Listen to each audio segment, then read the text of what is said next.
حضرت نے فتاوی رضیہ شریف میں لکھ دیا، فرمایا مولا علی خاتم خلافت نبوت ہے،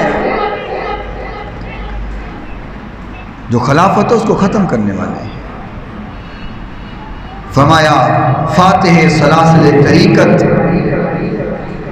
فرمایا جتنے بھی طریقت کے ہیں نا جی، جتنے بھی ولی ہیں، یہ سارے ولی مولا علی کے قدموں میں بیٹھنے سے بنتے ہیں۔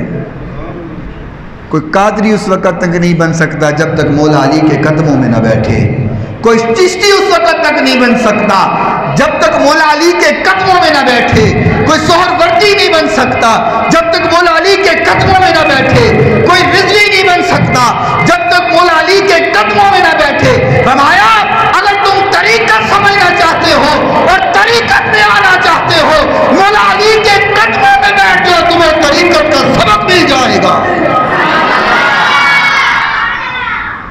فرمایا یہ بھی اگر مقام و مرتبہ حاصل ہے تو مولا علی مشکل کشا کو حاصل ہے۔ فرمایا مولا المسلمین، تمام مسلمانوں کے اگر مولا ہیں تو وہ مولا علی مشکل کشا ہے۔ اسد اللہ الغالب، مظہر العجائب والغرائب، مطلوب کل طالب۔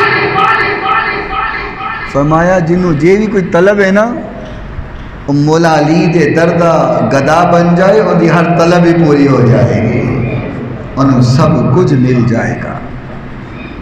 اتنی عظمت بیان کی، ابھی صرف القابات بیان کی اعلیٰ حضرت نے، عظمت تو آگے بیان کر رہے ہیں، لیکن بات عرض کرنے لگا ہوں